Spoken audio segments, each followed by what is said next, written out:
આજે આપણે શ્રીમદ ભગવદ્ ગીતાના અધ્યાય 4 જ્ઞાનકર્મ સંન્યાસ યોગનો 37મો શ્લોક જોઈશું. ગઈકાલે ભગવાને જ્ઞાનરૂપી નૌકાનું દૃષ્ટાંત આપીને સમજાવ્યું હતું કે ગમે તેટલા પાપ કે ભૂલો કરનારો મનુષ્ય પણ જ્ઞાનરૂપી હોડી દ્વારા સંસારના સમસ્ત દુઃખોને આસાનીથી પાર કરી જાય છે.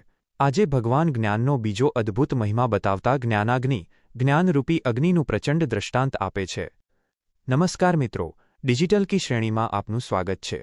ગઈકાલે શ્લોક 36માં આપણે જોયું કે સાચું જ્ઞાન એક એવી દિવ્ય નૌકા છે જે મનુષ્યને ભૂતકાળના તમામ પાપો અને ગ્લાનિના સમુદ્રમાંથી સુરક્ષિત બહાર લાવે છે.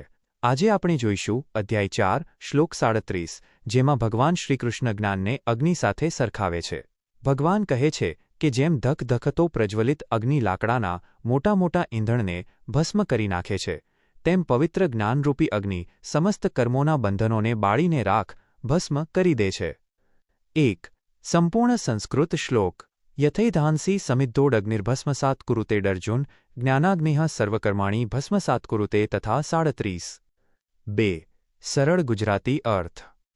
શ્રી ભગવાન બોલ્યા, હે અર્જુન, જેમ પ્રજ્વલિત થયેલો અગ્નિ સમિદ્ધ અગ્નિઃ ઈંધણને અર્થાત લાકડાઓને એધાંસી સંપૂર્ણપણે ભસ્મ કરી દે છે, ભસ્મસાત કુરુતે, તેમજ જ્ઞાનરૂપી અગ્નિ જ્ઞાન અગ્નિઃ તમામ કર્મોના બંધનોને સર્વકર્માણી ભસ્મ કરી નાખે છે તથા ભસ્મસાત કુરુતે.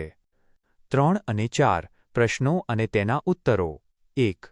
આ શ્લોકમાં ભગવાને જ્ઞાનની તુલના શેની સાથે કરી છે?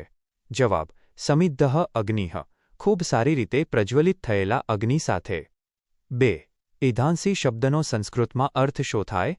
જવાબ: ઈંધણ, બળતણ અથવા લાકડાનો ઢગલો. 3. જ્ઞાનરૂપી અગ્નિ જ્ઞાનાગ્નિ શું કામ કરે છે?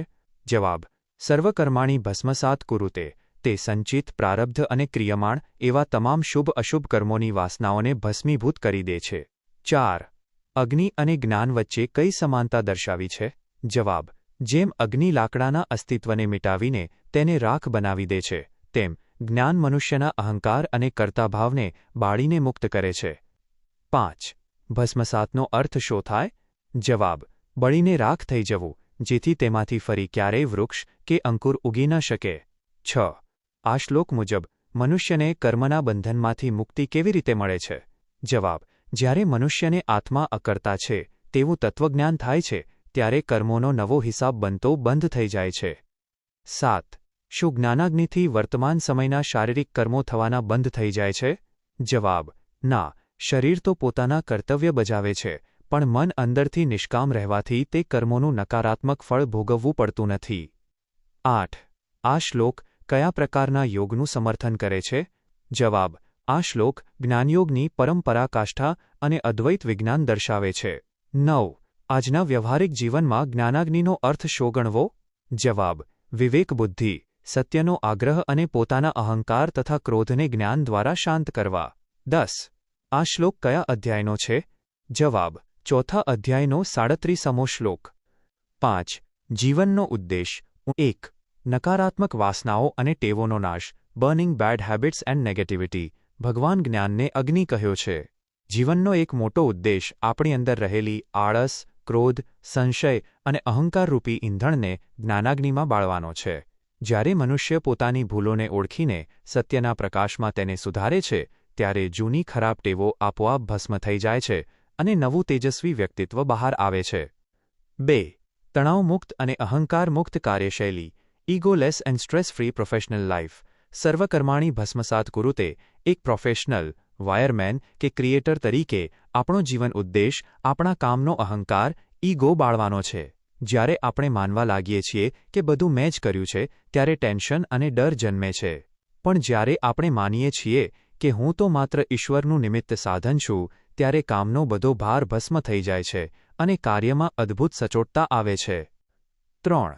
સદા પવિત્ર અને નિષ્કલંક રહેવું, લિવિંગ અ પ્યુરિફાઇડ એન્ડ એનલાઇટેન્ડ લાઇફ. જેમ અગ્નિમાં હોમાયેલી દરેક વસ્તુ પવિત્ર બની જાય છે, તેમ જ્ઞાનવાન મનુષ્યનું જીવન સદા પવિત્ર રહે છે.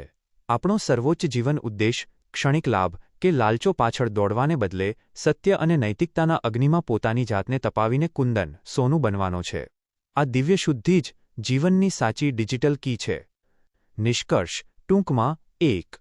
જેમ પ્રજ્વલિત અગ્નિ લાકડાના મોટા ઢગલાને ભસ્મ કરે છે, તેમ સાચું જ્ઞાન મનુષ્યના તમામ કર્મોના બંધનોને નાશ કરે છે. 2. અહંકાર અને મમત્વનો ત્યાગ કરીને જ્ઞાનાગ્નિમાં પોતાની ચેતનાને શુદ્ધ કરવી એ જ સાચો જ્ઞાન માર્ગ છે. 3. જ્ઞાનથી શુદ્ધ થયેલો પુરુષ સંસારમાં રહીને પણ કર્મના લેખાજોખા કે તણાવથી સદાય મુક્ત રહે છે. આવતીકાલના શ્લોકની પૂર્વભૂમિકા. આવતીકાલે આપણે ભગવદ્ ગીતાનો એ અતિ લોકપ્રિય અને શુદ્ધિનો સર્વોચ્ચ શ્લોક અધ્યાય 4 શ્લોક 38 જોઈશું. નહિ જ્ઞાનેન સદૃશમ પવિત્રમિહ વિદ્યતે.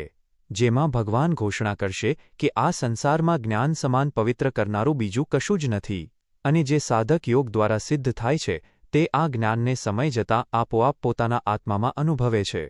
આ પરમ પવિત્રતાના વિજ્ઞાનને સમજવા માટે જોડાયેલા રહો. આવતીકાલે ફરી મળીશું રાત્રે 8 વાગ્યે. જય શ્રી કૃષ્ણ.